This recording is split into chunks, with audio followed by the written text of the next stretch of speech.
Y no sé, familia nocturna, pero a mí me suena que este Sábado de Sombras va a salir en viernes para que estén ahí atentos. Una vez dicho esto, les quiero decir algo. Y es que aunque ya pasó el Año Nuevo, ya pasó la Navidad, me siguen llegando historias de justamente estas fechas que se las tengo que contar porque esta que me contaron estuvo de locos. Ahí va. Hubo una reunión en Año Nuevo y justamente varios de los miembros que son parte de esta familia son familia nocturna. Así es que ellos quisieron hacer su propia fogata, lo cual es espectacular. Y si lo hacen, por favor, cuéntenme las historias que me encanta.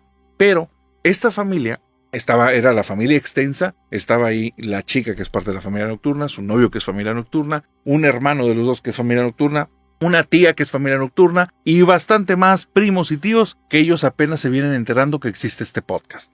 Están todos sentados y reunidos. Los que son familia nocturna proponen de que, oye, vamos a hacer una fogata de historias. Y pues los que no conocen de eso dicen, ¿y qué es eso? No, pues vamos a sentarnos, vamos a hacer un círculo y vamos a ponernos a contar historias de terror. Y entonces uno de los tíos dice, ay, qué flojera ponerse ahí a contar cuentos chinos y películas. Y dice, no. La fogata de historias es que contemos si alguna vez nos ha pasado algo aterrador de cualquier naturaleza, si ha sido por un tema sobrenatural o no sobrenatural, pero contar algo aterrador. Y el tío ya se interesó y dice, eso ya es diferente, eso sí está bueno. Entonces se sentaron todos por las historias, no por el chisme.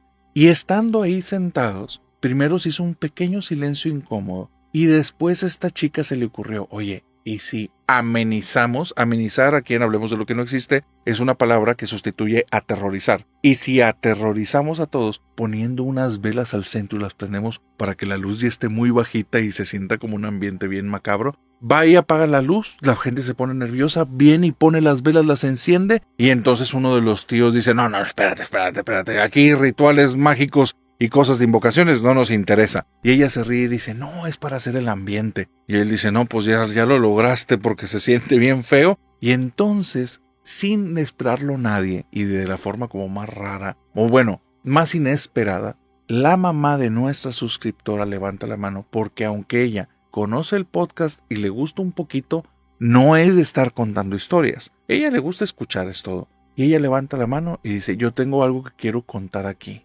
Y entonces todos le ponen atención y les dice, ya les conté la casa en las que viví con mamá de pequeña. Resulta que esta mujer es la mayor de todos los hermanos y hasta que ella tuvo 5 años solo era hija única. Cuando ella cumple 5 años viene el siguiente hermanito, que no sé si es hombre o mujer, pero el punto es que tuvo una época, una rachita en la que vivió sola con su mamá.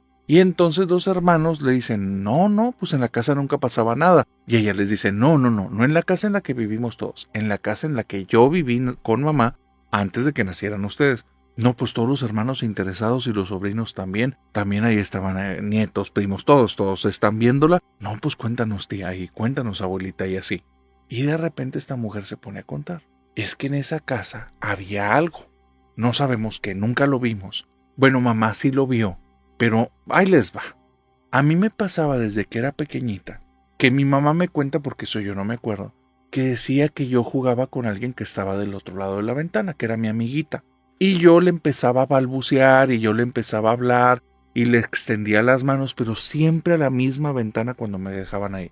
En ese tiempo no había nada de robo a niños, entonces mi mamá no estaba preocupada porque fuera alguien que se quisiera meter a la casa o así. La casa ni siquiera tenía como que cerraduras fuertes o tú llegabas, empujabas esa puerta y te metías. Punto. No había realmente protecciones. Mamá no estaba preocupada porque pensaba si alguien quisiera hacer algo malo ya lo hubiera hecho. Entonces ella pensaba que yo tenía algún tipo de amiguita, alguna hija de alguna vecina o alguien que ella no estaba viendo o tal vez algún tipo de duende o hada, porque mamá creía en eso. Algún cuento de niños que escuchó o alguna creencia de ahí popular, a mí no me tocó conocerla, pero mi mamá decía eso.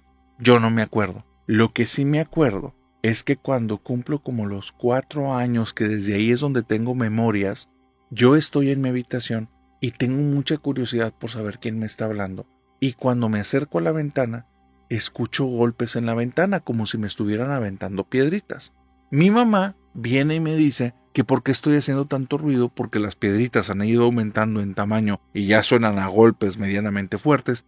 Y me dice que a la ventana no le pegue porque se quiebra y me va a lastimar. Y entonces que yo le digo, me están hablando mamá, quiero hablar. Y ella no entendía hasta que un día me carga, me saca al patio y se queda espantada porque en la parte de abajo tenía la ventana y abajo había como una repisita, pero que desde dentro de la casa tú no la ibas a ver porque quedó más abajo donde terminaba el cristal, y esa repisita, si te ponías afuera como la casa era de un piso, te llegaba a medio cuerpo, entonces sí la podías ver perfectamente, y estaba toda llena de piedritas, pero ella se asustó mucho porque eran piedritas chicas, medianas y grandes, todas acomodaditas. No hay posibilidad que alguien las haya estado aventando y se quedaran así. Decía ella como si alguien las hubiera apilado hasta en pequeñas columnitas y estaban así una al lado de la otra, y que ella se quedó muy impactada porque yo la señalé y le dije, mira mamá, es mi amiguita. De eso no me acuerdo. Una vez que mamá vio eso, mi mamá era como católica, pero era católica de rancho, ni siquiera había una iglesia por ahí, y no era como que les dieran instrucción de nada, eran cosas que se pasaba de la abuela a la hija y así sucesivamente. Entonces mi mamá, digamos que aprendió cosas pues de su mamá y de su abuelita, y era lo que ella sabía, eran como devociones que la familia tenía. Así es que se pone a rezar conmigo y dice que había algo ahí en la casa y que eso de la casa tal vez no era tan bueno, porque cuando nos pusimos a rezar esa misma noche, que fue después de como una semanita de haber estado rezando constantemente, que ella me agarraba, me juntaba las manitas y me decía algún rezo que yo repitiera, yo ni siquiera me acuerdo bien. Dice ella que no pudo dormir porque en la habitación en la noche comenzaron a ver como sonidos como de gruñidos. Yo estaba muy dormida, pero ella se asomaba a ver, prendía una vela al lado de la cama porque ahí no le llegaba ni siquiera la luz, y entonces prende la vela y ve unos ojos rojos que están paraditos al lado de la puerta, y logra ver un hocico largo negro y se da cuenta que es un perro o un lobo.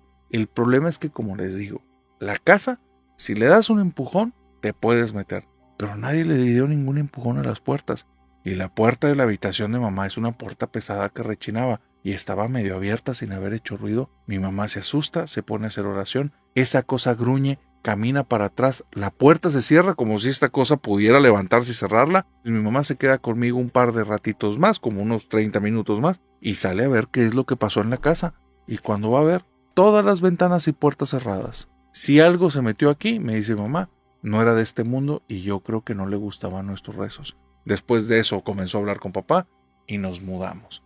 Cuando ella cuenta la historia, nuestra suscriptora estaba así, boquiabierta, sorprendida, no entendía cómo su mamá nunca le había contado esa historia, y entonces le dice, mamá, ¿es verdad? Pues si tú le dijiste que estos son para contar verdades, que es para andar contando lo que vivimos, claro que es verdad. No, mamá, le empieza a decir nuestra suscriptora, no te ofendas, pero pues nunca me lo habías contado. Y la mamá, pues si no me vas a creer, entonces ¿para qué me estás diciendo que hable? No, ya mamá, ya, tranquila. Una de las hermanas de la mamá le dice, ya, cálmese Licha. Si esa no es la más fuerte, ¿por qué no les cuentas las que nos pasó cuando íbamos en carretera? Y la mamá reacciona y dice, ay no hombre, es que esa sí estuvo bien fea. Entonces todos querían saber. Resulta que ellas dos y un hermano hicieron un viaje de carretera años atrás, antes de que Licha tuviera nuestra suscriptora, y creo que cuando estos dos no tenían pareja. En ese viaje de carretera, estamos hablando, creo que es de México este tema, pero si no es un mundo de hace muchas épocas, de hace varias décadas, cuando ni siquiera había celular. Y si había celular era para utilizarlo más en una región muy chiquita. Y olvídate de smartphone, eso solo se veía en películas de ciencia ficción y cuando lo veías decías, qué ridículos, eso jamás va a pasar. En ese tiempo tan lejano, ellos viajaban y se utilizaba un artilugio súper extraño que era un papel impreso con un mapa.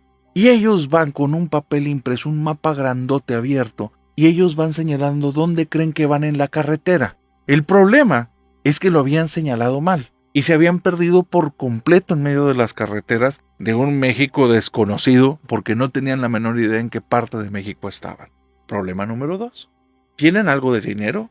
¿Tienen bastante hambre? ¿Tienen una cantidad de cansancio tremendo por el estrés de que están perdidos y ya se habían dado cuenta hace varios rayones de mapa? El mapa ya lo tenían hecho bola aventado en la parte de atrás porque no les estaba sirviendo para nada más que para estresarlos, y de repente estando ahí, están deseando y pidiendo que por favor un hotelucho, un motel, lo que sea para dormir. Necesitamos descansar ya, y después ahí mismo preguntar direcciones. ¿Dónde carajos nos metimos? ¿Dónde estamos? Y están en medio de esto cuando ya está cerca de caer la noche, y cuando aún es tarde, de eso de que logras ver poquito para adelante, pero ya no mucho más allá de 100, 200 metros porque ya está oscurito, o está empezando a oscurecer, de repente ven como en medio de la carretera, en un lugar en el que no hay casas y solo hay una bifurcación de camino, una Y, sale un niño y donde apenas sale el niño comienza a llover a cántaros, pero aquí estamos hablando que el cielo no dio ningún tipo de indicación que estaba esperando hacer eso en algunos momentos más. El cielo hasta se veía despejado y de repente cae la lluvia a cántaros,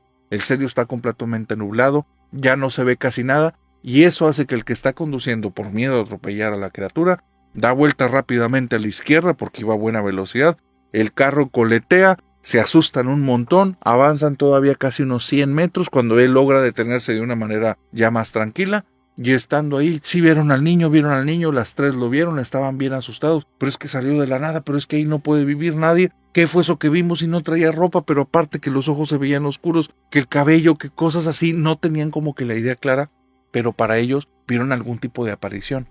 Están hablando de eso. Y la tía dice, sí, no hombre, nunca se me olvidó la cara del niño, yo me quedé traumada para siempre. Qué bueno que nada más quedó en eso. Y en eso el hermano dice, pues si esa no es la parte fuerte de la historia. Y las dos hermanas voltean como que no es la parte fuerte de la historia. Pues es el niño que se nos apareció. ¡El hotel! Y ellas, ¿cuál hotel? Pues sí, porque nos desviamos en el camino, seguimos adelante y como a unos 200 metros más nos topamos un hotel en el que pasamos la noche. Y voltean las hermanas. ¡Ay, estaba bien feo, ¿verdad? Sí, y aparte me asustaron. Y ellas, ¿te asustaron? Ya no se acordaban porque pasó hace mucho tiempo. Pero ahí es donde agarró la batuta el hermano y empieza a contar. A ver, déjenme les digo qué fue lo que pasó porque aquí estas dos, ya el señor Alce y la señora Heimer parece que hicieron acto de presencia. Y entonces las dos hermanas voltean a verlo con una cara de enojado y él dice, ya, déjenme contar porque esto les va a gustar. A ustedes no, pero ellos sí. Esa noche nos topamos con ese huerco que sabrá Dios qué era porque para mí que no era un niño. A mí si me preguntan yo le vi patas de chivo. Yo estaba bien asustado y lo último que quería era quedarme cerca de ese punto en el que lo topamos porque pues, si tiene patas de chivo puede correr bien rápido y nos va a alcanzar. Así es que sigo acelerando el carro y como unos 200 metros veo a lo lejos como un hotel. Pero un hotel, una casona vieja, negra, fea, horrible, que tiene ahí un par de luces y dice renta por noche y decía un número que no me acuerdo cuánto era, pero era muy barato. Pues les digo, pues vamos ahí al hotel embrujado, sueltan la risa estas dos que ya no se acuerdan y entonces cuando llegamos al hotel me dicen ellas, porque son bien valientes, ándale ve tú, ahorita te seguimos, porque son bien valientes ellas. Pues yo voy y me meto y no tenía ni mostrador ni nada.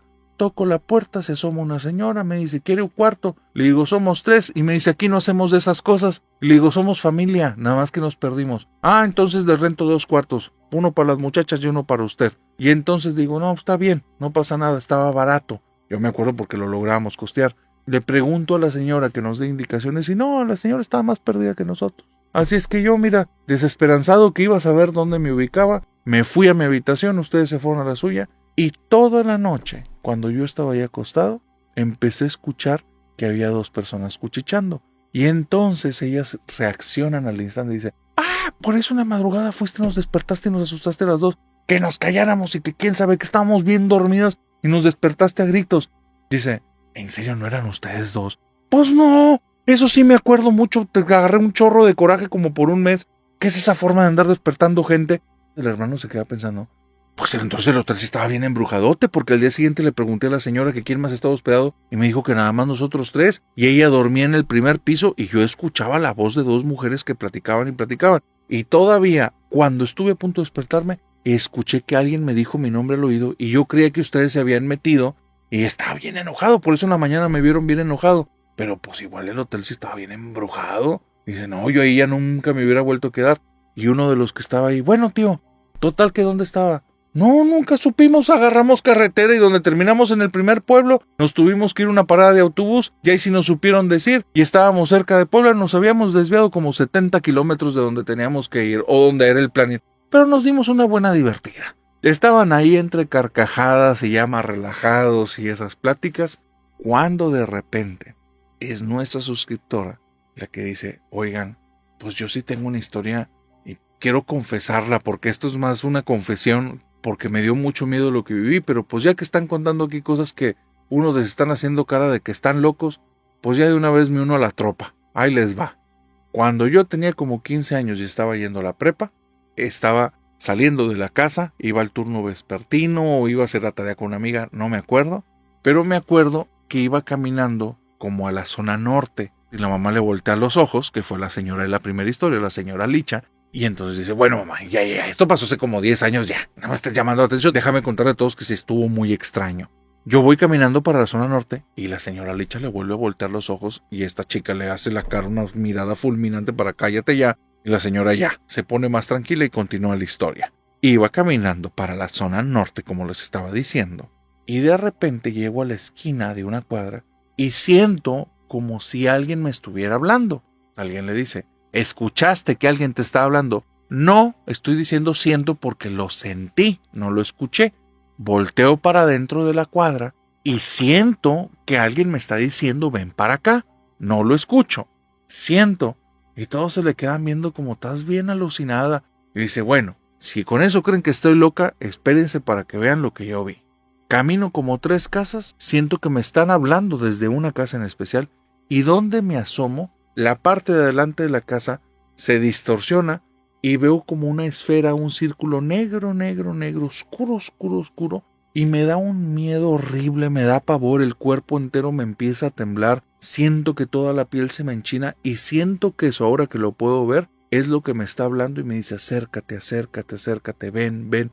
Y me da un miedo tal que me agarro corriendo y me voy corriendo de la cuadra. Y hay algo que todavía lo tengo grabado. Mientras iba corriendo, no se escuchaban mis pasos, yo no escuchaba ni mi respiración, no se escuchaban ningún tipo de aire, árboles moviéndose, nada, no había ruido, no había sonido. Y cuando salgo de la cuadra, había un ruidazo de la ciudad, pero como siempre, camiones pitando, pues en la zona norte está bien cerca de las avenidas, así es que camiones pitando, carros pasando por aquí y por allá, gente hablando en voz alta. Quedé asustada. Y lo peor es que cuando volteo, la cuadra no era como yo la vi cuando me metí. Me quedé impactada. Pero bueno, ya sé que van a creer que estoy loca. Eso viví. Y en eso, mi hermano me agarra la mano y me dice, tranquila, a mí me pasó lo mismo en esa zona. Dice, la casa en la que te pasó eso tenía como 2 ventanales con cuadritos y la puerta de abajo era una puerta de madera que se veía como toda fea y rota. Y si ella se queda pensando y dice, sí, y dice, a mí me pasó lo mismo, pero no sé si antes o después que ti, pero sí estuvo muy feo. Y todos se quedaron viendo los dos como, o estos dos nos están inventando un cuento, o eso sí estuvo de locos. Y ya cuando se hizo un silencio lo suficientemente incómodo, estresante, pero aparte un ambiente aterrador, ya se sentía ahí una atmósfera extraña, era como que algo que nadie se esperaba que hubiera tantas historias en la familia. Es el novio de esta chica que contó la peor historia que alguien había escuchado, pero tengo que hacer un paréntesis yo, porque esta chica me contó tan bonita la historia que me hizo sentir dentro de ese círculo, y cuando escuché la historia de su novio, entonces me acordé de una historia que les quiero contar, y después les voy a contar la historia que contó ese novio. Cuando inicié este podcast, mi querida familia nocturna, nunca tuve idea de qué era lo que me iban a contar las personas que venían, especialmente en esa primera temporada. No tenía idea. En Duelo de Historias tampoco, pero en la primera temporada, cuando yo no salía en el podcast, yo no sabía qué me iban a contar. Nunca nos poníamos de acuerdo. Preparaba yo una secuencia de historias, preparaba 10, 12, 15 historias y decía, ok, si hay algo que se parezca a lo que yo preparé, pues lo cuento, y si no, voy a contar las historias que tengo y ya.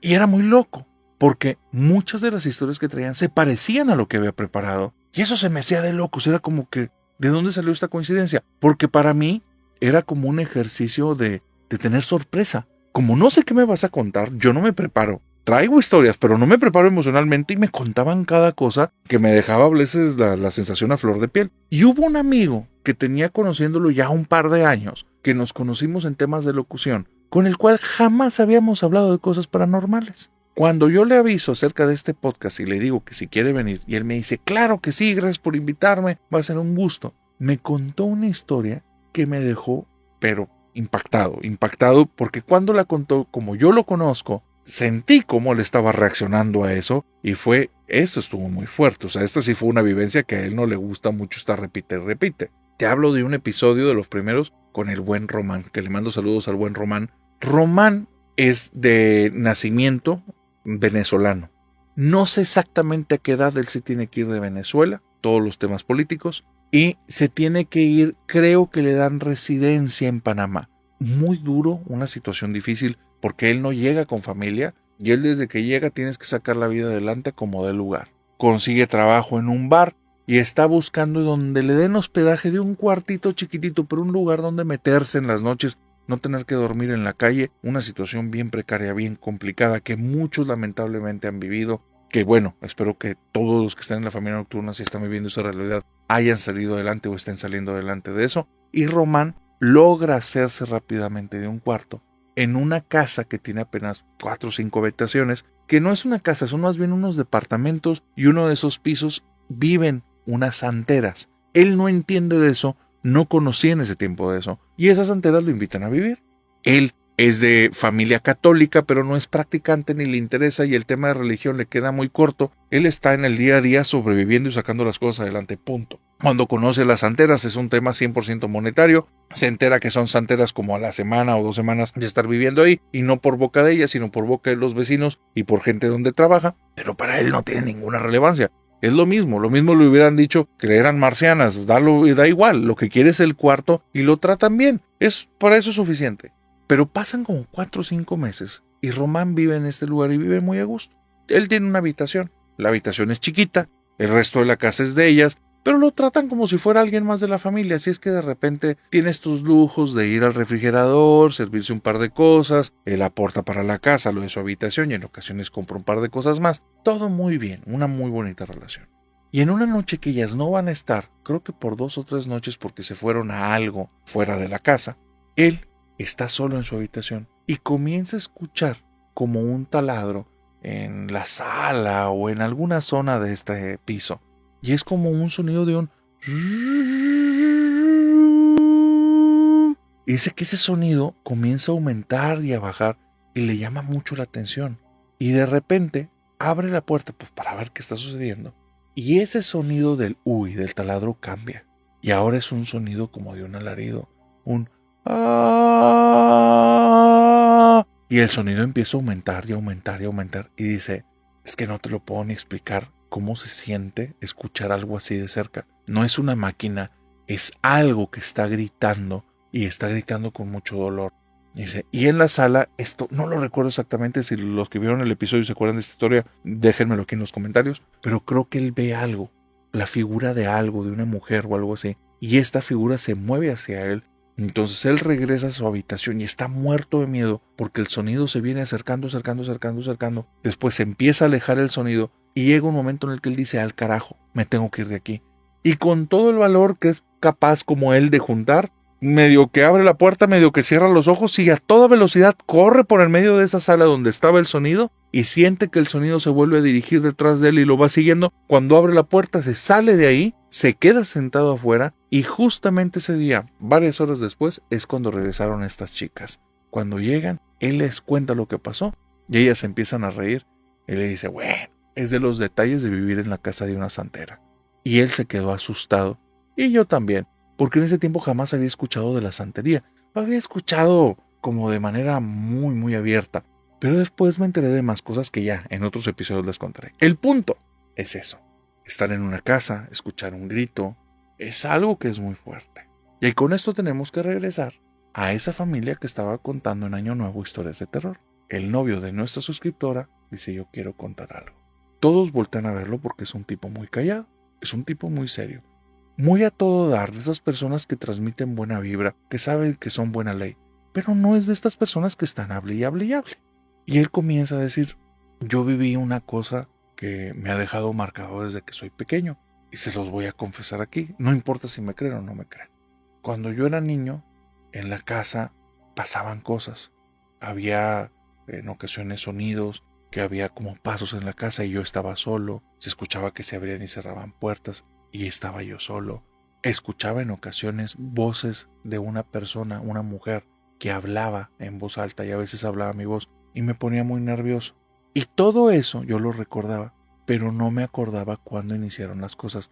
Y ahorita por sus historias me acabo de acordar y se los quiero decir porque necesito sacarlo. Todos lo están viendo con los ojos abiertos porque él jamás había hablado tanto en el tiempo que lo conocen y están como estupefactos, impactados de qué es esto, qué está pasando aquí. Él les dice, 1 año antes de que pasaran todas esas cosas, la primera vez que mis papás tuvieron la confianza conmigo de dejarme en la casa, pasó algo horrible. Yo estaba jugando un videojuego No recuerdo en este instante qué consola él menciona, pero vamos a poner algo de la época. Un Nintendo o Super Nintendo. Él está jugando esta consola cuando de repente escucha un llanto. Y es un llanto que él relaciona en ese momento con una niña de su edad que está llorando en la casa. Él pone en pausa, sale de la habitación, va siguiendo el sonido. Esto ocurre más o menos a mediodía, pero él recuerda que la casa está bastante oscura. Pero está seguro que fue a mediodía porque sus papás nada más se fueron un par de horas. Pero la casa se ve casi en penumbra, como si fuera medianoche. Y él está ahí caminando por los pasillos. Llega a la sala, que es de donde viene este sonido. Y cuando se asoma, hay una niña toda vestida como con una ropa blanca. La niña se ve con la piel media amoratada. El cabello se le ve como todo desordenado y sucio. Y la niña está tirada como en una posición fetal y está llorando. Él la ve desde la espalda y él no está pensando en fantasmas, apariciones y eso, no lo tiene en su sistema. Él nada más le dice, ¿estás bien? Deja de llorar, ¿te hicieron algo? ¿Te puedo ayudar? Porque es un tipo de buen corazón. Y él recuerda que en ese tiempo era una persona que hablaba bastante más. Pero cuando terminó de hacer esas preguntas, la niña de esa posición giró rápidamente a quedar boca abajo en el piso y de un brinco se incorpora y se le queda viendo y dice que los ojos los tenía como rojos, como si hubiera recibido golpes ahí porque era un color rojo horrible, horrible, como si hubiera realmente un daño tremendo. Y la niña se le queda viendo, hace las manos como en forma de garra y empieza a gritar, pero es un grito, dice, es que fue el grito, no era que gritara, fue el grito. Ese grito entró por mis orejas, pero hacía que toda mi cabeza empezara a retumbar. Yo estudiaba en una escuela. Había niños y niñas gritando y te gritaban hasta en el oído por hacerse los chistosos. No era eso, era otra cosa. Esa cosa empezó a gritar tan fuerte, mis oídos empezaron a saturar pero demasiado, mi cabeza empezó a vibrar y de repente veo todo blanco y termino en el piso. Lo siguiente que yo me acuerdo es mi mamá sacudiéndome arriba de un sillón. Ella me está diciendo que si estoy bien, le está dando instrucciones a mi papá para que hable una ambulancia, que no respondo, y me dice ella que me encontró con los ojos abiertos, como parado, pero estaba como viendo la nada y me tenía así sin reaccionar durante no sé cuánto tiempo. Desde ese entonces siento miedo, siento que algo me vigila y desde ahí empezaron los sonidos en la casa. Y entonces nuestra suscriptora volteó a verlo y le dijo, por eso cuando te dije la vez pasada que se estaban escuchando pasos en la casa, no me quisiste responder nada. Y él se puso rojo. Y nuestra suscriptora dijo, muy bien, ya acabamos estas fogatas de historias.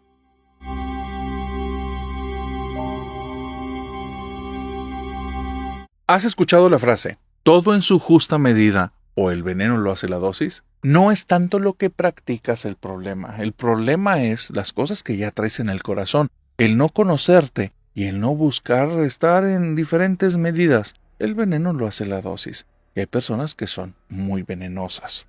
Te lo voy a contar desde los ojos de una chica que le ponemos de nombre Brenda.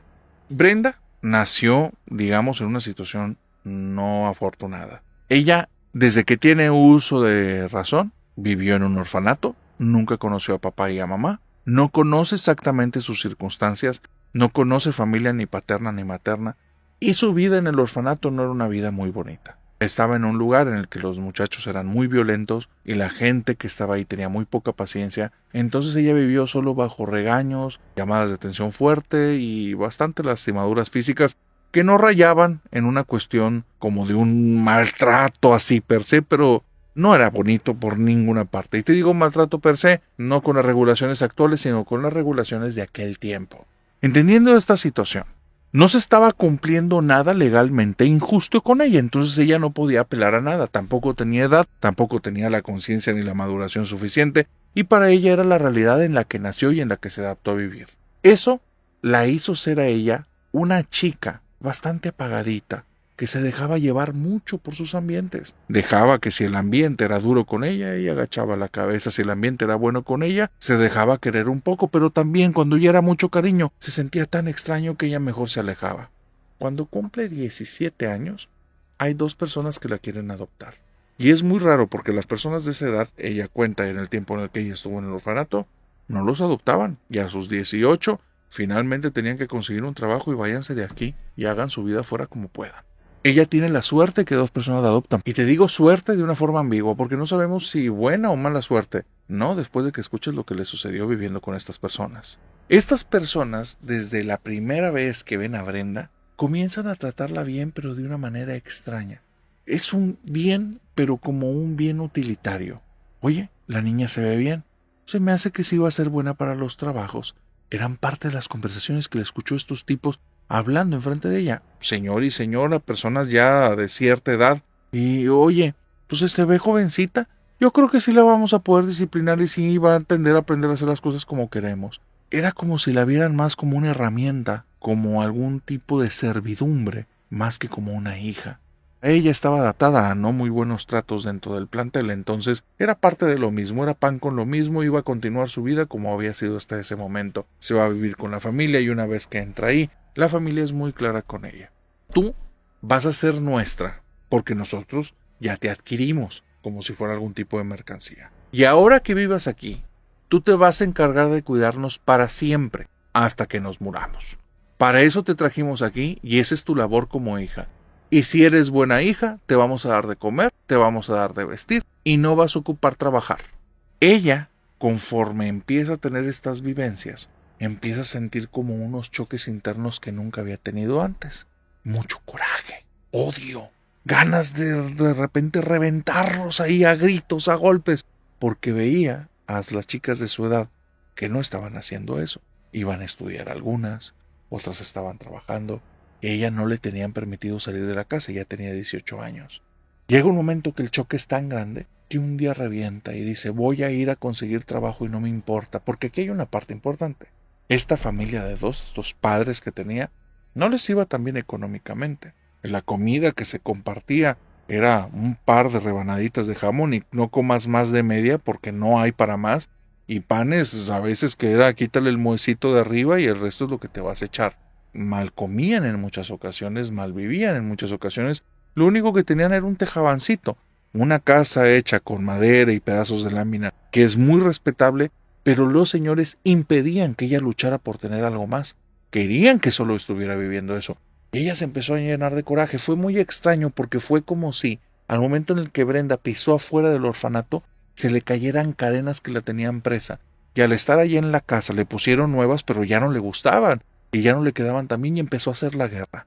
Cuando cumple 19, se empieza a escapar en las noches. Y se va a vivir a casas de amigas que son de ahí de la colonia. Las amigas de Brenda son señoras. Señoras de 40, 45, 50 años, le duplican la edad. Pero como ven las circunstancias de ella y ven que es una adulta, le dicen, salte de esa casa si tú eres mayor. Tú no tienes que estar viviendo con ellos. Piénsalo allá donde estabas en el orfanato, si tuvieras esta edad, ya estarías afuera. Y entonces eso le alimentaba las ganas de decir, oh, qué fregados voy a estar aguantando a estos señores. Porque no la trataban bonito, le hablaban con malas palabras, la trataban feo. Y lo peor para Brenda, es que los señores tenían sus creencias. Y me refiero a creencias religiosas extrañas. No queda claro exactamente en qué estaban. Era obvio que practicaban brujería, porque la hacían ser parte de los rituales. La obligaban a decir cosas, a ponerse ciertas cosas, a tomarse ciertas cosas. En ocasiones ser el centro del ritual, en ocasiones invitaban personas a la casa, y eso incluía que las personas tenían derecho a tocar su cuerpo, no necesariamente de manera lasciva. En algunas ocasiones llegó a pasar eso, pero ella ya era una adulta y se estaba pasando, era porque ella también quería, era lo que le decían los señores. Era una pesadilla lo que le había tocado a partir de que salió. No era todos los días, pero era continuo. Las brujerías que hacían para ella eran puros actos estúpidos, porque no pasaba nada, pero querían estar haciendo una y otra cosa de esas, entonces solo era un granito más de las cosas que odiaba de esta familia. Cuando empieza a tener 19 y se empieza a salir de casa, comienza a buscar trabajo y apenas consigue el primer trabajo, vive con una de sus vecinas. Su papá, como loco, su padrastro, comenzó a tomar y entonces salía hecho una fiera y donde se enteraba que estaba, en más de una ocasión la sacó arrastrando de los cabellos de la casa y nadie podía hacer nada porque tampoco se querían meter con el vecino y menos si estaba tan violento. Te cuento todo esto para que entiendas la olla de presión que era la vida de Brenda. Por eso te digo, todo en su justa medida y el veneno se hace por la dosis. Ya era tanto que reventó, explotó un día y dijo suficiente. Y va y se enfrenta a papá, y va y se enfrenta a mamá, los manda al carajo. Tenía ya un ahorro que tenía en una casa de una vecina. La vecina en ningún momento le tocó ese ahorro y sabía dónde estaba. Y ese día, después de que les dice todas sus verdades, o sea, los maldice, los agrede y les dice cuánta cosa, ella está saliendo de la casa y la señora nada más dice: pa' que sepas nada más, que tú eres nuestra. Y si te conseguimos y te adquirimos, era para que nos cuidaras hasta que nos muramos. Tú, mientras, no puedes ser feliz. Así es que mientras busques ser feliz, que sepas que no te lo vamos a permitir. Y Brenda voltea enojada y ahora sí con unos ojos de una fiera, a tal grado que los dos dan medio pasito para atrás, y les dice: ustedes ni van a saber dónde vivo, ni van a saber a qué me dedico, ni van a saber qué estoy haciendo. Y ay de ustedes se los vuelvo a ver, porque no me voy a contener como me estoy conteniendo ahorita. Los dos dan el pasito para atrás, y entonces va saliendo y la señora grita: y que no se te olvide que feliz no vas a ser, no sin nosotros, estás para cuidarnos. Y Brenda cierra la puerta, se va de la casa, va por su dinero, va y renta un cuartito a 2 colonias de ahí. Mira, durante cierto tiempo, toda su vida fue andar como espía, que no la vieran, que nadie lo ubicara, no ver personas que conocían a sus papás y los tenían como amigos. 2 añitos, y después de 2 añitos pudo brincar un mejor departamento, va brincando de colonia, y ahí, a sus 24, 25 años, conoce su primer novio, un tipo muy buena gente. Y cuando conoce a este tipo buena gente, ella no le cuenta la historia, es una persona muy hermética con lo que ha vivido, pero le es muy claro: a mí nunca me vas a poner un dedo encima, y a mí no me vas a estar hablando mal. O nos entendemos o no nos entendemos. 1 año después se están casando, Brenda está feliz, Brenda tiene un niño. Y cuando Brenda está ya como contenta con su vida, con una vida totalmente diferente, en un lugar totalmente distinto, sin saber nada de su familia, sin saber nada de esos 2 señores que la habían adoptado, que se decían sus papás, sin saber nada del orfanato y dejando todo eso atrás, y ya está contenta, un día llega este esposo borracho y la golpea. Y ella queda impactada, al grado que al día siguiente no hay preguntas, no hay vueltas, no hay nada, está haciendo sus tileches y se va de la casa. Este tipo le está buscando como loco, le está pidiendo de perdón por todas las amistades que han construido a lo largo de ese año, 2 años que tenían juntos, y ella no quiere saber nada de él. Y le llega una y otra vez la frase: Brenda, yo no sé qué me pasó, era como si algo estuviera dentro de mí, por favor, perdóname, perdóname, perdóname, perdóname. Ella no quiso volver a saber nada de él. Pasan como 2 años y conoce a otra persona. Ese primer esposo pudieron tramitar las cosas, Brenda se divorcia de él. Ella sigue con su niño, es suficiente mujer y tiene suficiente cabeza y tiene la piel lo suficientemente dura para sacar las cosas adelante. Cuando conoce a su segundo novio, todo está increíble, el amor de su vida, un tipo que parece que nació para ser espléndido con ella, y tienen una relación tan bonita y se conocen tanto que todo va perfecto. Y cuando tienen 3 años casados y viene su segundo hijo, o sea, el segundo de Brenda, primero de esta relación, a él le detectan una enfermedad terminal y 8 meses después fallece. Brenda está deshecha. No sabe qué hacer. Habían hecho ciertos ahorros, las cosas las iba a sacar adelante, pero emocionalmente fue un golpe, una estocada, y los siguientes 4 añitos de Brenda, aquí las cuentas las voy a tener mal, pero es ya cerquita de que cumpla 40 años. Es cuando se da la oportunidad de volver a salir con gente. Y conoce al tercero. Y cuando conoce al tercero, empieza a salir con él, se da cuenta que es un buen tipo, es divorciado, él tenía a su familia, pero por unas situaciones de la vida que tenía que ver más con herencias familiares que no llegaron a buenos términos, esposa y él decidieron que mejor, miren, la vida separados nos iba a ir mejor. Son buenos amigos, no tienen ellos de intimidad ni mucha plática, ella ya rehizo su vida y está casada, y él está buscando como que rehacerla. Pero las cosas las lleva bien y con los hijos también. Una historia que en su momento fue fuerte, pero ya ahorita tranquila. Brenda lo conoce, ves que es un tipo muy honesto, todo va muy bien. Y justamente se embaraza y Brenda va a tener a su tercer bebé con este señor, cuando este hombre cambia y se empieza a transformar en una persona agresiva, una persona que de repente no tiene ese tacto al decir las cosas. Y en una sola ocasión, estando en su momento como él molesto, le dice: es que nosotros te adquirimos. Y cuando dijo esa frase, ella o sea, fue como si todo tuviera sentido y a la vez no, y como si todo se cayera, pero como si todo empezara a tener forma, y le dijo así directamente: ¿con quién estoy hablando? Y él entra como en un shock, y estando ya como en su forma normal de ser, le dice: pues conmigo, ¿por qué me dices eso? Y la agresividad se había ido. Y es entonces cuando ella se da cuenta que tal vez cierto par de brujos están detrás de los 3 tragedias anteriores. Y me dice, fui y los busqué. Y narrador, yo no sé cómo lo hicieron. Pero en la casa tenían un altar con las fotografías de mis 3 maridos. El de en medio, toda tachoneada pintada con rojo. Y seguía estando ahí una foto media chamuscada, media rota, pero era la de él. La del primero, nada más le hicieron unos dibujos alrededor y atrás venían unas frases, yo no quise leer nada. Y la del tercero apenas estaban empezando a escribir. Llegué para esto. Pues yo ya me había hecho de buenas amistades. Llegué con 2 tipos que daban la finta de matones, tipazos los 2 que no te matan una mosca, pero su percha no lo hace parecer.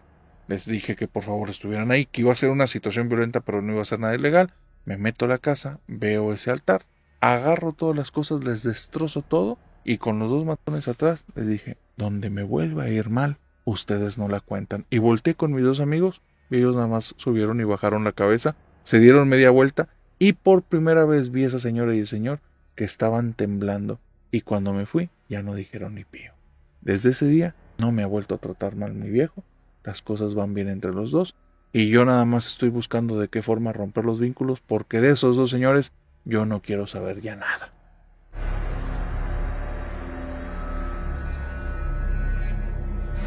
Esto que les voy a contar, familia nocturna, me encantaría saber si hay más de una persona que lo haya vivido porque estuvo de locos. Hay una pareja de esposos que son ambos familia nocturna y tienen alrededor ya de más de 20 años de casados, tienen entre los 50 y 55 años de edad, tienen hijos, pero sus hijos también ya están casados, entonces ellos viven solos en su casa y les gusta mucho escuchar ahí el podcast. No lo escuchan todo el tiempo porque son de esas personas que cada uno hace su rutina. Ya están los 2, se pudieron retirar por situaciones de negocios y les ha ido bien, entonces tienen oportunidad de tener hobbies. Todo está perfecto en su vida, pero les pasó algo bien loco. Ellos ya saben por situaciones de la edad que en la noche uno u otro va a ir al baño. En su habitación tienen ahí una puerta, se levantan, van al baño y lo que sí lo tienen muy claro es que hay que ser lindo con el otro. Si el otro está dormido, ¿para qué lo vas a estar despertando? Así es que buscan bajarse de la cama sin hacer mucho ruido. Llegan a la puerta y van tanteando un poco el terreno. Siempre la abren con calma, la cierran con calma. Y adentro del baño intentan no hacer demasiado ruido. O sea, no prenden un celular, no ponen música. A lo que va a la necesidad, que van a la necesidad que tienen que solventar y punto. Cuando apagan la luz del baño, siempre es antes de abrir la puerta. Cuando prenden la luz del baño, siempre es con la puerta cerrada por tener delicadeza con el otro. Y ahí les pasó una situación que estuvo muy complicada. 1 o 2 situaciones. Ahí te va lo que les pasó. El esposo está acostado un día y está teniendo un muy mal sueño. Se está despierta y despierta y despierta. Pero él también dice, chinteguas, cosas de la edad. A mí se me tronó la garantía desde que cumplí 50 y de repente tengo insomnio y de repente estoy muy somnoliento y es como si ese tema se desregulara todo. Dice, y estaba ya acostado y en eso escucho que mi esposa se levanta de la cama, comienza a caminar para allá y escucho porque la cama que tenemos es muy firme, entonces no se siente. Yo escucho que va caminando para el baño y en eso se abre la puerta del baño, pero se abre muy ruda, de un golpe. Y entonces se cierra de golpe y yo en lo bajito me empiezo a reír y digo, así han de haber estado las ganas que traía. Y cuando me estoy riendo, me dice ella, ay, no me levantes. Y volteo asustado y ella está acostada ahí. No le digo nada porque ella se queda a volver a dormir al instante. Y yo me quedo como muy asustado porque en el baño se siguen escuchando cosas, narrador. Se sigue escuchando que hay una persona que acaba de estirar el baño, que prende la llave del agua, que acaba de apagar la luz y dije, no, pues aquí está pasando algo. Pues lo único que agarré fue mi almohada y agarré un celular y prendí la linterna. Oye, prendo la linterna y la apunto a la cama y le digo, hay alguien en el baño, prepárate porque no sé quién sea, vamos a tener que hacer algo. Y entonces apunto al baño y traigo aquí la almohada y cuando se abre la puerta es mi esposa cerrando los ojos y nada más me dice, ¿qué te pasa? Y yo nada más la veo pálido, pero bien asustado y volteo a la cama y la cama está vacía. Y no, yo me quedé, pero frío. Me dice, ¿qué te pasa? ¿Por qué haces eso? Nada más le digo, perdón, tuve un mal sueño. También necesito ir al baño, no sé qué, lo apagué. Y me dice, no, hombre, de plano, Beto, ya estás bien tronado. Y se va, se acuesta en la cama, yo me meto al baño. Y dice, en el baño traía miedo. Me tuve que quedar como 30 minutos para tranquilizarme, echándome agua en la cara y en las manos. Ya sentí que se me bajó como que el miedo, fui y me acosté y ya. Bueno, narrador, pasan 2 semanas, nunca le conté a mi esposa nada. Nunca le dije detalles, tremendo susto que me llevé. Y desde ese día andaba medio intranquilo, pero pues mira, ya a esta edad se te van pasando las cosas medio rápido. Como 2, 3 semanas después, yo estoy saliendo del baño y donde voy saliendo del baño, mi esposa con una linterna y una almohada. Y entonces nada más se me queda viendo, dispara con la linterna a la cama y se me pone viendo y le dije, ya, a mí también me pasó lo mismo hace como 2 semanas. Y me dice, ¿y por qué no me dijiste? Pues nada más. Pues nos quedamos a dormir, esto pasó hace 2 semanas, yo espero que ya se le haya olvidado al narrador. ¿Pero qué fue? No sé, pero hubo algo que tomó la forma de los dos.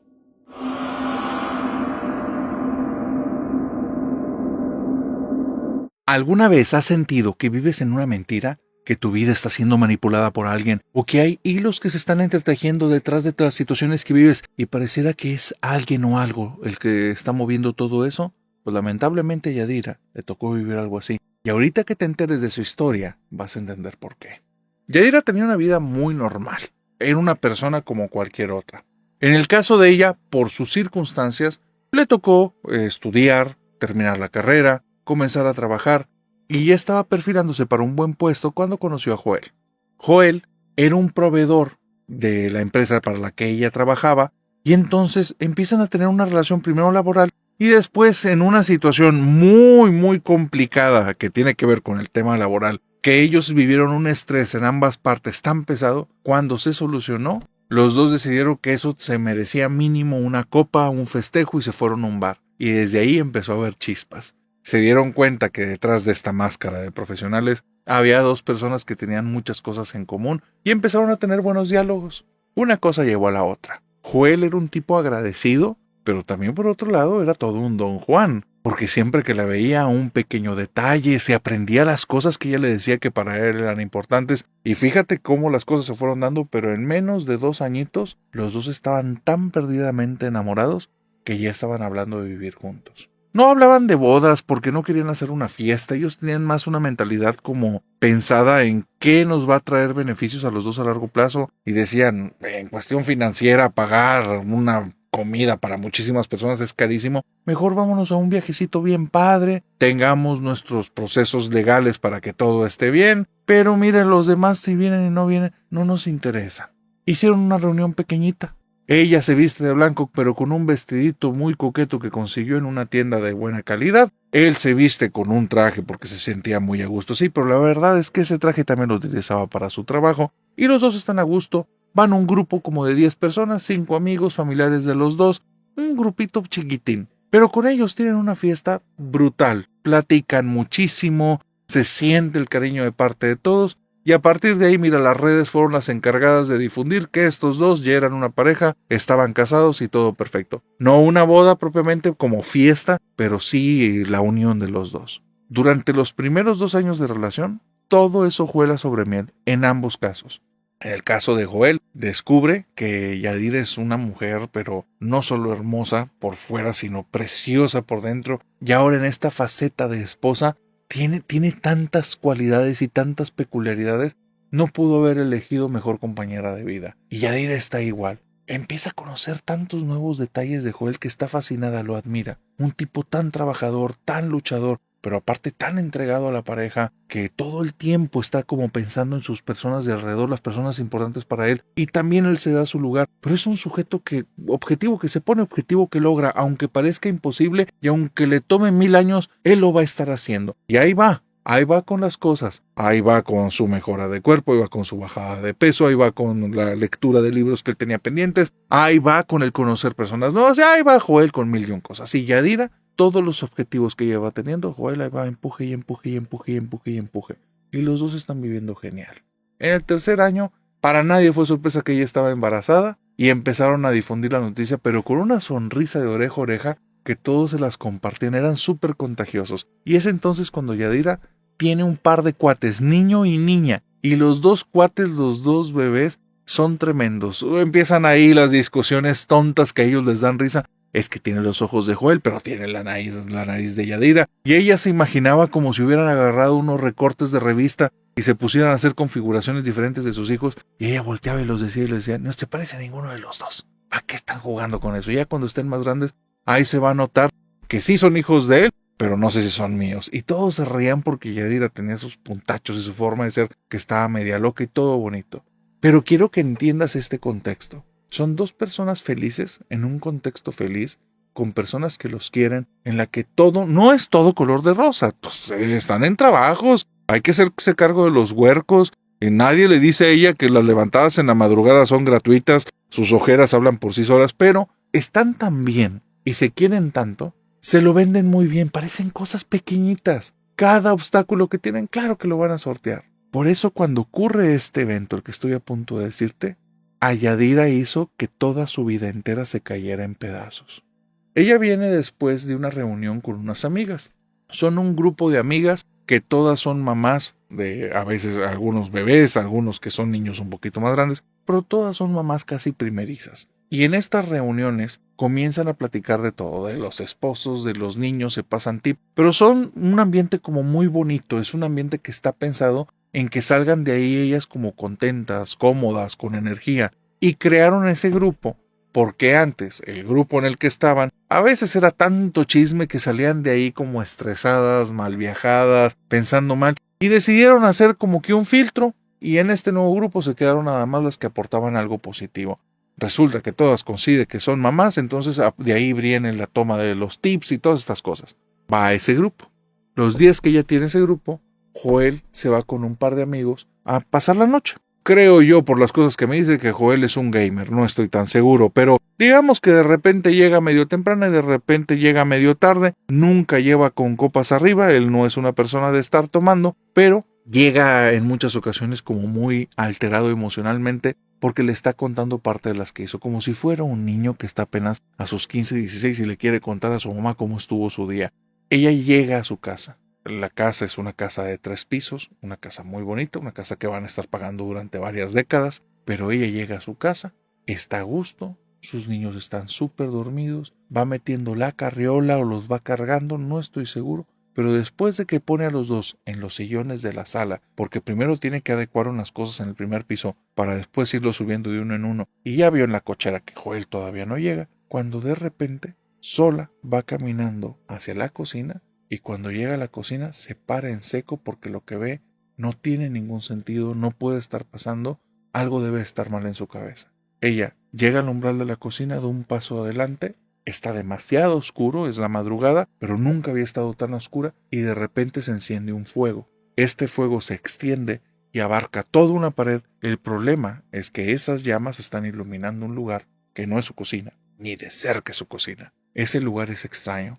Tiene plantas viejas, plantas medio muertas, muchas plantas secas, y ahí se ve que hay una construcción como de piedra antigua con una reja. No es una cocina, es el exterior de un lugar y de hecho se siente una ventisca, se siente frío, y es cuando ve que después de esa pequeña pared de fuego hay una fogata bastante grande y hay un sujeto que le está dando la espalda a ella y nada más le dice: dame lo que me deben.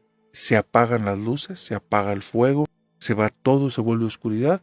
Ella está impactada, se queda anonadada. Son tantas las emociones que tiene que no puede ni siquiera moverse ni expresar nada, no puede ni gritar. Y de repente se da cuenta que uno de sus dedos está en el botón de la luz.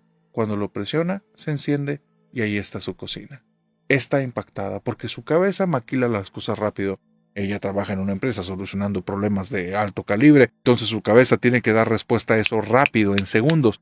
Y le está diciendo: vete al psiquiatra, te estás volviendo loco, este es un ataque psicótico, puede haber algo alterado aquí en el ambiente, ingeriste algún tipo de droga, no estás bien, revísate bien antes de hacer cualquier acción, no tomes decisiones, no grites, no te muevas, algo aquí está pasando mal. Y le está disparando una sarta de alarmas que no tienes idea. ¿Cómo se lo voy a decir a Joel? Es lo menos importante. Es: ahorita, en este instante, acabas de perder la cabeza y no sabemos si va a haber marcha atrás. O tomas buenas decisiones a partir de este momento y ya no puedes estar segura de ti misma, o tus hijos corren peligro. Y ella está que no se puede ni mover. Son puras contraindicaciones de su cerebro. Todos los chips que tiene ahí adentro acaban de reventar al instante. Todas las neuronas están trabajando y chocan entre ellas porque las ideas se contradicen. Haz algo, grita, cállate, no hagas nada, no actúes, actúa. Lo que acaba de pasar es imaginación, pero lo que acaba de pasar es totalmente real, pero esto no tiene sentido. Y está choque y choque, se queda congelada y quién sabe cuánto tiempo pasó. Joel va a llegar casi 40 minutos después, y la va a ver ahí, pegada, espalda contra uno de los muros de la cocina, bañada en lágrimas, sorbiendo lo más que puede, como el llanto que quiere expresar para no despertar a los niños, y va a ver a sus dos niños acostados en un sillón, y Joel esta escena se le va a quedar pero tatuada en el corazón de una forma horrible. Él siente en ese momento que alguien se metió en la casa o que le acaban de dar una noticia terrible, que alguna persona conocida de los dos, algún ser querido, acaba de pasar al otro mundo en una circunstancia horrible. Todas las situaciones horribles que te puedas imaginar cruzan por la cabeza de Joel, trabajos similares, puedes entender cómo funciona ese cerebro, y entonces llega, la abraza y le dice todo va a estar bien, y ella ya no contiene el llanto y empieza a llorar, y a llorar, y a llorar, y le dice no te preocupes, no me tienes que decir nada, ahorita me cuentas, todo va a estar bien, todo va a estar bien, ya estoy contigo, y está llore y llore y llore. En algún momento se despiertan los niños, Joel se los va llevando a su habitación,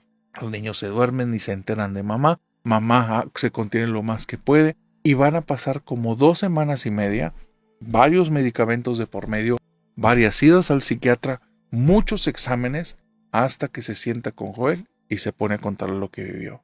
El problema de narrar estas cosas, en muchas ocasiones, es la reacción del otro. Que te tome por loco, que no te crea, puede ser algo terrible, pero que tú vayas viendo que la persona va reaccionando, se va poniendo pálido, y en sus ojos notas que te está guardando un secreto, es mucho peor. Y ella, cuando le está contando lo que vivió, sintiendo que en ese momento la relación se va a acabar, porque ella está lista para un psiquiátrico, no para ser mamá de un par de niños y no para estar con una pareja, y comienza a ver unos ojos llenos de culpa y la mirada que se desvía en todas partes, y a un Joel que se pone muy muy pálido, ella entiende que entonces lo que vio tal vez no es tan de locos. Y eso hace que la vida se le caiga todavía más a pedazos, porque entonces ahí hay algo que ella no sabía, hay algo que él ha estado ocultando, y si le ha estado ocultando esa cosa, ¿qué más cosas le puede estar ocultando? Y es entonces cuando ella le agarra las manos y le dice, no ocupo terminar mi historia, cuéntame ya lo que tú viviste, sé por cómo estás reaccionando, que lo que te estoy diciendo para ti sí tiene sentido, necesito saber qué viviste. Y Joel no sabe ni dónde esconder la cabeza. Y le dice, no, no creas que soy un mentiroso, no creas que esto que te voy a decir te lo quise ocultar. Es que es algo que pasó hace mucho, mucho. Y yo creía que ya, o sea, pasó y ya. Cuando yo tenía 18 años, estaba a punto de tener mi primer trabajo. Tenía un amigo, que este amigo lo conocí en mi colonia, pero nunca supe en dónde vivía. Y él, cuando entré al trabajo, justo me lo topo regresando del trabajo, yo vengo muy cansado, vengo muy ilusionado por mi puesto, y él me dice, ¿te puedes imaginar que un día pueda ser inmensamente rico? Y entonces yo me río y le digo, yo lo que quiero es un día no estar tan inmensamente cansado. Y él se empezó a reír y me dijo, bueno, si pudieras ser rico, ¿te la jugarías toda? Y entonces yo le digo, pues todo lo estamos jugando todas para tener nuestro dinero, ¿no? Claro que sí. Dice, entonces yo te voy a ayudar. Y me dijo eso, y a las 2 semanas no sé cómo estuvieron los eventos, porque no lo recuerdo con claridad, pero yo lo estoy acompañando a él a un cementerio. Ese cementerio es un cementerio que está en las afueras de esta ciudad, como a 20 kilómetros, es un lugar muy grande, y tiene un mausoleo. Es un mausoleo muy antiguo, todas las plantas de ahí están más muertas que vivas, se ve que es un lugar que nadie visita, y cuando vamos caminando para allá, él me dice, aquí vamos a encontrar algo que te permita ser rico, nada más quédate, yo me voy a tener que ir, nada más quédate. Yo no entiendo qué me está diciendo, no capto, estoy muy joven, realmente para mí esto es una aventura como de cazafantasmas, y es una estupidez, no va a pasar nada. Y cuando llegamos después de un par pues, de pasillos, te pudiera decir, porque entrábamos en lugares abiertos y en lugares cerrados, después de unos pasillos, llegamos a un mausoleo enorme, había una reja en la parte de abajo, y había un tipo que estaba parado, porque hacía un frío tremendo que media hora atrás no hacía, y él en una hoguera se estaba como calentando las manos, y sin voltearnos a ver nada más dijo, déjenme lo que es mío. Y entonces mi amigo me toma y me dice, te vas a quedar aquí, ahorita regreso por ti. Y entonces volteo a verlo y le digo, no hay manera, no hay forma, te quedas tú. Y me volteo y me voy corriendo por la voz del sujeto. Era una voz horrible, era una voz que te calaba en los huesos, era una vocecita que se te metía en la cabeza y se quedaba dando vueltas ahí. Y yo dije, esta es una chingadera de brujería o algo así, o me está metiendo este güey un rito, o quién sabe qué. Puede ser inclusive que sean personas como que estén en cosas ilegales y este güey me está trayendo para pagar una deuda. No entendí, pero no me iba a quedar ahí. Y voy corriendo de ahí y mi amigo me va gritando, habíamos ido en mi coche, yo salgo del cementerio, mi amigo me está gritando que no me atreva a irme, que me tengo que quedar ahí y nunca sale. Yo regreso casi 50 minutos después, nunca encuentro ese maldito mausoleo, mi amigo no sale de ahí, yo regreso en mi coche, nunca volví a tener noticias de él, no me lo he vuelto a topar, pero esta noche lo que me escribiste fue lo mismo que yo viví en esa época. Pero no, o sea, no te estoy ocultando nada. ¿Qué sentido tiene haberte contado esa historia en algún otro momento? Ya hasta la había mandado al olvido. Ellos dos, a partir de ese momento, empiezan a tener como que pequeños roces en su relación, porque ya no le cree. Debe de haber algo más. Hay algo que no le está contando. Aparte, lo que vivió ella es de locos. No tiene explicación, no puede pasar. Eso no ocurre a nadie. No puede ser que llegues a tu cocina, la abras y de repente es otra bóveda con otro lugar, con una persona ahí. Eso es para una película, no para la vida real. Y resulta que él está contando algo exactamente igual que pasó más de 20 años atrás. Esto no tiene ningún sentido, esto está mal. Esto aquí hay algo que él no me está contando, o puede ser que le esté poniendo cosas a mi bebida y ahí está poniendo cosas ella en su cabeza que él puede ser el que esté provocando y eso empieza a hacer roces. Pues la vergüenza que tiene y la culpa hace que no se pueda enlazar con ella, así es que tiene un problema y le pide por favor a su esposa que vayan a visitar a su mamá. Porque su mamá, fuera de todas las cosas, es una gran consejera y desde que son novios, palabra que les ha dado, palabra que les sirve de algo, es una tipa que los quiere mucho y quiere lo mejor para ellos. Y entonces ella siente mucha desconfianza. Ahora resulta que vamos a ir con tu mamá. Y Joel tiene que hacer que ella entre en cordura y decirle, pero es que mamá siempre te ha cuidado a ti y siempre me ha cuidado a mí. Vamos a plantearle esta situación a ver qué tiene que decir ella. Y te lo vuelvo a decir, mi querida familia nocturna. Es horrible cuando no te creen, pero es 1000 veces peor cuando las reacciones que estás viendo en las personas cuando les cuentas algo significa que ellos entienden de lo que estás hablando, porque ellos van con la historia y comienzan a hablar las cosas. Y cuando comienza a contar la historia la chica, Yadira, la mamá se pone pálida. Pero obviamente es un susto pensar que su nuera está loca, que su nuera perdió la cabeza. Pero cuando Joel cuenta su historia, a la señora le empiezan a temblar las manos y solo se para. Va por una cosa que tiene como una caja arriba de una estantería ahí en su casa, viene corriendo con ella, la abre, empieza a sacar papeles que tiene adentro y entonces saca una fotografía en color sepia y media borrosa y le dice, ¿eres tu amigo? Y se ven dos personas ahí, dos jóvenes vestidos con trajes de un estilo que es tan antiguo que yo te diría que es más de 1800 que de 1900. Esas dos personas están dando una mano, hay alguien ahí con una frase, con una mantita que dice Banco, Garza y Chapa, y entonces estos dos están como posando para la foto, y él ve que uno de los dos lo señala y dice, pues es una fiesta de disfraces, o que si él es mi amigo, ¿cómo tienes esa foto? Y dice, hay algo en la familia que nunca lo contamos, porque nunca había habido la necesidad, pero ahora te lo voy a decir, y quiero ser muy clara, no sé qué es lo que vayan a hacer, pero les tengo que decir algo. Y voltea con Yadir y le dice, hija, sí tenemos la culpa de lo que te pasó. Sí tenemos la culpa. Te pido perdón por todos. No es culpa de Joel. Ahorita es ya más culpa mía. Se los voy a explicar y después de eso siéntanse en la libertad de enojarse conmigo todo lo que quieran, pero yo no sé qué hacer. Mi bisabuelo, que yo nunca lo conocí, era una persona que toda mi familia odiaba. Yo soy la más pequeña de todos mis hermanos. Mi hermano mayor me lleva casi 16 años. Entonces, mi bisabuelo era alguien que todos odiaban. Dicen que era un tipo muy egoísta, un sujeto que solo estaba enfocado en sí mismo. Cuando se casó con mi bisabuela, no les iba nada bien, y él juraba y perjuraba que un día iba a ser alguien conocido, rico, famoso y que iba a tener mucho poder.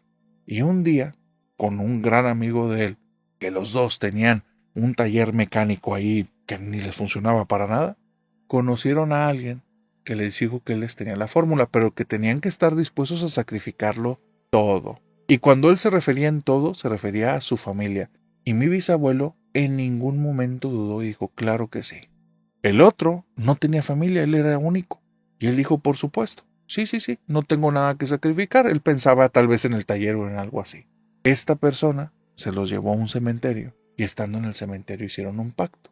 La historia cuenta que cuando estaban en medio del pacto, se encendió una pared, se encendió una hoguera, y entonces el tipo que los llevó ahí les dio la espalda y les dijo, ahora sí, cuando tengan a su primero, tienen que venir aquí a entregármelo y me tienen que dar lo que es mío. Este tipo, mientras decía eso, se iba poniendo como una capucha y iba avantando cosas a su hoguera, iba diciendo mil y un cosas. El abuelo se quedó, pero su amigo empezó a sentir miedo y se fue.